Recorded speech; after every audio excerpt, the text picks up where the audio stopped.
ایک گڈھے میں اس کو پاٹ دیا، آج تک کے پتہ نہیں کہ وہ گڈھا کہاں، آج کے تک کے پتہ نہیں کہ وہ گڈھا کہاں ہے۔ اور امام حسین کو دیکھو، امام حسین کے لاشے سے جناب علی مسک عنبر کی خوشبو آ رہی ہے، علی اکبر کے لاشے سے مسک عنبر کی خوشبو آ رہی ہے، علی اصغر کے لاشے سے مسک عنبر کی خوشبو آ رہی ہے، آواز آتی ہے سبحان اللہ بحمدہ، اور قمقمے کی طرح روشنی نکل رہی ہے۔ اعلیٰ حضرت فرماتے ہیں تیری نسل پاک میں ہے بچہ بچہ نور کا، تو ہے عین نور، تیرا سب گھرانہ نور کا۔ ان کو جب دفن کر لیا غادریہ والوں نے، دفن کرنے کے بعد میں وہ لوگ اپنے گاؤں سے، سنو پہلے، وہ لوگ اپنے گاؤں سے کچھ چنا لے کر کے آئے، کچھ گیہوں لے کر کے آئے، کچھ جو لے کر کے آئے، کچھ جناب علی اور غلہ لائے، سب کو ایک میں کر کے بنایا، جس کو کہا جاتا ہے حلیم اور کھچڑا۔ یہ کتاب میں لکھا ہے جو میں بول رہا ہوں، سمجھ گئے نا؟ ایک مرتبہ تو نوح علیہ السلام نے کشتی اتری تھی تب بنا تھا کھچڑا، ہے نا؟ دوبارہ کربلا میں بنا تھا، اور بنایا، اور بنانے کے بعد ان لوگوں نے رکھا، اور رکھنے کے بعد دعا کی، اے اللہ تعالیٰ یہ جو ہم سے ہو سکا میں نے انتظام کیا، یہ سب شہدائے کربلا کی بارگاہ میں نذر ہے، قبول فرما لے۔ نعرہ تکبیر، نعرہ رسالت، عظمت حسین، ذکر شہدائے کربلا، قاضی شہر کانپور، نعرہ تکبیر، نعرہ رسالت۔ یہ کربلا میں کیا ہے غادریہ کے لوگوں نے، سمجھ گیا؟ امام علی مقام کی محبت میں آج جب ہم کرتے ہیں، سنو ذرا بڑے غور سے سنو، جب ہم کرتے ہیں، جب سوال کیا گیا مولانا رشید احمد گنگوہی سے، کیا سوال کیا گیا؟ محرم کے شربت کے بارے میں آپ کا کیا خیال ہے، کہ اس کو پلایا جائے، پیا جائے کہ نہ پیا جائے، اور کہا اور دیگر گیارہویں کے تبرکات کے بارے میں اور دیگر معاملے میں تو کیا کہتے ہیں؟ یہ سب ناجائز، یہ سب ناجائز اور شرک ہے۔ سنو سنو بڑے غور سے سنو، یہ سب ناجائز اور شرک ہے۔ کہا شہادت نامہ، کہا یہ حرام ہے، ہر حال میں حرام ہے، چاہے صحیح بیان کیا جائے چاہے غلط، ہر حال میں بیان کیا۔ اب آگے سنو، پھر کسی نے پوچھا، کسی ان کے مرید نے پوچھا، اگر حضور یہ بتائیں اگر دیوالی کی کچوڑی مل جائے، دیوالی کی پوری مل جائے، دیوالی کی چیزیں کتابوں میں جو لکھا ہے میں بتا رہا ہوں، بالکل میرے پاس کتاب موجود ہے، سمجھنا، مل جائے تو اس کو کیا کیا جائے، استعمال کر سکتے ہیں؟ کہا ہاں ہاں بالکل کھا سکتے ہیں، بالکل کھا سکتے ہیں۔ اسی کو اجمل سلطان پوری نے کہا تھا، کیا کہا تھا؟ فاتحہ ہم نے دلایا تو برا مان گئے، ہم نے تربت پہ چڑھایا تو برا مان گئے، یہ تو دن رات بغاوت کی بنائے کھچڑی، ہم نے کھچڑا جو بنایا تو برا مان گئے، ہم نے کھچڑا جو بنایا زندہ باد۔ عمر بھر شوق سے عمر لے ہوئے، اسی میں لکھا ہے کہ کالا کوا کھانا جائز ہے، اسی فتاوی رشیدیہ میں لکھا ہے کہ کالا کوا کھانا جائز ہے۔ ہم نے مرغا جو بنایا تو برا مان گئے، ہم نے مرغا جو بنایا تو برا مان گئے، پھول کفار کی مرگھٹ پہ چڑھائے تو درست۔ سمجھے آپ؟ اندرا گاندھی مری، سارے دیوبندی گئے اور قرآن پاک پڑھ رہے تھے۔ ان بیوقوفوں سے پوچھو کہ جو کافر کے لیے قرآن پڑھے خود کافر ہو جائے گا، سمجھ، خود کافر ہو جائے گا، سمجھ گئے آپ؟ اور سب سمادھی پر پھول چڑھانے جاتے ہیں، آج بھی جمعیت العلماء والے جاتے ہیں، سمجھنا۔ ارے چاہے سیاسی طور پہ کرو، چاہے دکھاوے کے طور پر ہو، کوئی اللہ رب العزت کی قدرت کا انکار کسی طرح سے بھی کرے تو کافر ہوگا کہ نہیں ہوگا؟ چاہے جیسے دین کے خلاف، چاہے جیسے کرو، جو دین کے خلاف ہے وہ دین کے خلاف ہے۔ پھول کفار کی مرگھٹ پہ چڑھائے تو درست، ہم نے تربت پہ چڑھایا تو برا مان گئے، ہم نے تربت پہ چڑھایا تو برا مان گئے۔ جب تک زندہ رہو بزرگوں کے عقیدت مند رہو، بزرگوں سے محبت کرو، سمجھنا، اور اہل سنت و جماعت اور बुजुर्गों के असलाफ के फरमान के पाबंद रहो, मसलक आला हजरत पर कायम रहो। मसलक आला हजरत क्या है? मसलक आला हजरत ये है जो गरीब नवाज ने तरीका दिया उस पर अमल करो। मसलक आला हजरत ये है सरकार गौसे आजम के फरमान पर उनके अकीदे पे रहो। मसलक आला हजरत ये है सरकार सैयदना इमाम आजम अबू हनीफा जिस तरह से मोहब्बत करते थे वैसे करो। मसलक आला हजरत ये है उमर फारूक आजम जैसे सरकार के दुश्मनों से दूर रहते थे ऐसे तुम भी दूर रहो। मसलक आला हजरत ये है जैसे सिद्दीक अकबर इस्लाम पर कायम थे और दुश्मनी रसूल सल्लल्लाहु अलैहि वसल्लम से अलग रहते थे वैसे तुम अलग रहो। मसलक आला हजरत ये है जैसे उमर फारूक आजम की बेटी ने अपने बाप को उठा दिया, उमर को उठा दिया, कहा उठ जाओ तुम इस पे नहीं बैठ सकते इसलिए कि तुम काफिर हो, तुम इस पे बैठने के लायक नहीं हो। चाहे बाप हो, चाहे भाई हो, चाहे चचा हो, चाहे मामू हो, चाहे नाना हो, चाहे दादा हो, चाहे बेटा हो, चाहे भतीजा हो, चाहे नवासा हो, चाहे नवासी हो, चाहे बेटी हो, चाहे बेटा हो, वही तुम्हारा है जो नबी का है, वही तुम्हारा होना चाहिए जो नबी का। खिलाफ अगर है तो वो तुम्हारा नहीं होना चाहिए, चाहे जितना करीबी रिश्तेदार हो। मौलाना मुशाहिद रजा खान साहब अलैहि रहमत व रिज़वान हमारे पीरो मुर्शिद हैं, एक जलसे में कहा ए लोगों सुनो, अगर मुशाहिद रजा खुदा न खास्ता अगर कहीं पर किसी बदमज़हब से ताल्लुक हो जाए, हाँ यकीनन ऐसा नहीं होगा, यकीनन ऐसा नहीं होगा, कभी नहीं होगा, लेकिन अगर देख लो कहीं तो मुशाहिद रजा को छोड़ दो हमेशा के लिए, तब तुम्हारा ईमान बाकी रहेगा। पीर न समझना, पीर न समझना, पीर उसी को बनाना जो अल्लाह के महबूब सल्लल्लाहु अलैहि वसल्लम के दुश्मनों का दुश्मन हो और अल्लाह के महबूब के दोस्तों का दोस्त हो। समझना आप जरा गौर कीजिए। तो जब तक कि आप ईमान पे सख्त नहीं होगे, अशिद्दाउ अलल कुफ्फार रुहमाओ बैनहुम, समझना तब ईमान कंप्लीट होगा। और भैंस भैंसा दोनों से दूध निकालने से ईमान कंप्लीट नहीं होगा। समझना चाहे जितना कोई नमाज पढ़े, चाहे जितना कोई रोज़ा रखे, चाहे जितना कोई ज़कात दे, अगर ये कह दिया कि यजीद हक पर था तो उसका सब चला गया। समझना अगर उसने ये कह दिया कि ये हुसैन और यजीद की ज़्यादाती लड़ाई थी, खानदानी लड़ाई थी, तो उसका ईमान गया।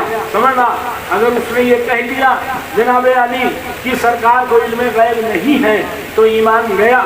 अगर उसने ये कह दिया कि सरकार दो आलम सल्लल्लाहु अलैहि वसल्लम मेरी बातों को नहीं सुनते हैं, समझना, और उसने कह दिया कि सरकार दो आलम सल्लल्लाहु अलैहि वसल्लम मरकज मिट्टी में मिल गए तो ईमान गया माअल्लाह रब्बिल आलमीन। उसने अगर ये कह दिया या नबी सलाम अलैक पढ़ना शिर्क है तो जितने दुनिया में मुसलमान हैं सब मुशरिक हो जाएंगे, सब काफिर हो जाएंगे। कि नमाज में सभी कहते हैं या नबी सलाम अलैक, नमाज में अस्सलामु अलैका अय्युहन नबी कहते हैं कि नहीं कहते हैं?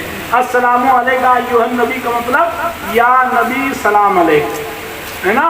तो अगर ये कह दिया कि या नबी सलाम अलैक पढ़ना जायज़ नहीं है और शिर्क है तो जितने दुनिया के मुसलमान हैं सब मुशरिक हो जाएंगे उसके कहने के मुताबिक। लेकिन दुनिया के कोई मोमिन कोई मुशरिक नहीं होगा, कहने वाला ज़रूर ईमान से निकल जाएगा, वो ज़रूर जहन्नम में चला जाएगा। किसी के कहने से कोई कुछ होता थोड़ी है। समझना जो हक है वो हक है, जो नाहक है वो हक नाहक है। इमाम अली मकाम रज़ी अल्लाह अन्हु यही दर्स देने के लिए आए थे कि तुम मौका न देखो, तुम महल न देखो, तुम दीन देखा करो। समझना तुम हिकमत अमली न देखो, तुम दीन देखा करो। तुम हिकमत अमली न देखा करो, तुम ईमान देखा करो। तुम हिकमत अमली न देखो, अपनी जान न बचाओ, बल्कि जान जाने दो ईमान को बचाओ, हैं जान जाने दो इस्लाम को बचाओ, जान जाने दो कुरान के तक़द्दुस को बचाओ, जान जाने दो काबा की अजमत को बचाओ। अल्लाह ताला हमें और आपको अमल की तौफीक अता फरमाए और ज़्यादा से ज़्यादा इमाम हुसैन से मोहब्बत करने की तौफीक अता फरमाए। आप ज़रा गौर कीजिए, जब तक कि आप कादियानी से और शिया से और वहाबी से अलग नहीं रहोगे तब तक के ईमान का बचना बड़ा मुश्किल हो जाएगा। पता नहीं कहाँ से ईमान चला जाए आपको पता भी नहीं चलेगा। سمجھنا جیسے بوڑھے بھی آٹے سے بال کھینچ لیا جاتا ہے اور پتہ نہیں چلتا، جیسے ماں اپنے بچے سے الگ ہو جاتی، بچہ سوتا رہتا ہے پتہ نہیں چلتا، ایسے ہی آدمی کے اندر سے ایمان نکل جائے گا پتہ نہیں چلے گا۔ سرکار کا فرمان ہے قرب قیامت میں دیکھو گے یمشی مسلمن یسبہو کافرن یسبہو مسلمن یمشی کافرن، یمشی کافر یعنی شام کے ٹائم مسلمان تھا، صبح کو کافر ہو گیا، صبح کو مسلمان تھا، شام کو کافر ہو گیا۔ کیا مطلب یہ ہے کہ اس کو پتہ بھی نہیں چلے گا کہ ہم سے کیا غلطی ہو گئی۔ اب اس غلطی کو نپٹانے کے لیے اور اسلام میں رہنے کے لیے ہمیں کرنا یہ پڑے گا کہ کلمے کی کثرت کرتے رہیں اور درود کی کثرت کرتے رہیں، تاکہ اگر ایمان میں کوئی کمزوری آئے تو کلمے کی برکت سے، درود کی برکت سے ایمان میں جلا پیدا ہوتی رہے، روشنی پیدا ہوتی رہے اور موت ایمان پر ہو جائے۔ وآخر دعوانا الحمدللہ رب العالمین۔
السلام السلام علیکم یا رسول اللہ، الصلاۃ والسلام علیک یا حبیب اللہ، वाला आलिका व सहाबिका या शफीअना यौमल जज़ा। बैठ जाइए। आला महीना सफ़र का है, सरकार आला हज़रत का महीना है और आने वाले महीने में उर्स रज़वी, उर्स नूरी, उर्स हशमती मनाया जाता है। तो आने वाले महीने में सरकार आला हज़रत को याद कीजिए, उनके खानवादे को याद कीजिए और मौका निकाल करके साल भर पहले से तैयारी कीजिए कि मुझे बरेली जाना है, पीलीभीत जाना है। इससे आपका अकीदा संवरेगा। यहाँ तो उलमा की तारीख लेने के लिए आपको 10 बार जाना पड़ेगा। जो उलमा मिलते नहीं हैं वो बरेली की गलियों में घूमा करते हैं, समझे आप। पीलीभीत शरीफ में एक अज़्दहाम होता है लोगों का, बरेली में एक अज़्दहाम होता है लोगों का। और उसके बाद आने वाला महीना सरकार के मिलाद पाक का महीना है, रबीउल अव्वल शरीफ का महीना है, समझ गए आप सरकार की मिलाद मनाओगे तो आपकी रूहानियत को ज़िंदगी मिलेगी, आपके दिलो दिमाग में रहमत आलम सल्लल्लाहु अलैहि वसल्लम की मोहब्बत पैदा होगी और क़ल्ब दिमाग रोशन होगा। हज़रात लॉकडाउन में जलसे नहीं हो सकते है ना, लेकिन मुसलमान अगर चाहता तो जलसे से ज़्यादा काम हो जाता। जब लॉकडाउन लग गया, आप जान रहे हो जलसे नहीं हो सकते, ये नहीं हो सकता, वो नहीं हो सकता, तो धूम मचा देना चाहिए शहादत नामे का। हर गली में, हर कोचा में 5 आदमी 10 आदमी। कोई ज़रूरी है कि मौलाना साहब आए, कोई ज़रूरी है कि हाफिज़ भी आए। आप उर्दू किताब ले लीजिए, कैसे भी पढ़िए, मगर पढ़ते रहिए, पढ़ते रहिए, पढ़ते रहिए। इमाम हुसैन की याद मनाते रहिए, इमाम हुसैन की याद मनाते रहिए। घी का लड्डू टेढ़ी मेढ़ा सही, याद तो आती रहेगी, मोहब्बत तो बनी रहेगी, आदमी भूलेगा तो नहीं। ऐसे तो अगर 10 साल लॉकडाउन लग गया तो मुसलमान जो है नौ मुस्लिम हो जाएगा, पता ही नहीं चलेगा इनको कि वज़ू कैसे किया जाए। समझना, रबीउल अव्वल किसे कहते हैं, मुहर्रम किसे कहते हैं, और ये किसे कहते हैं, वो किसे कहते हैं, कुछ नहीं पता चलेगा। समझ गए आप? न समझोगे तो मिट जाओगे हिंदी मुसलमानों, तुम्हारी दास्तां तक भी न होगी दास्तां।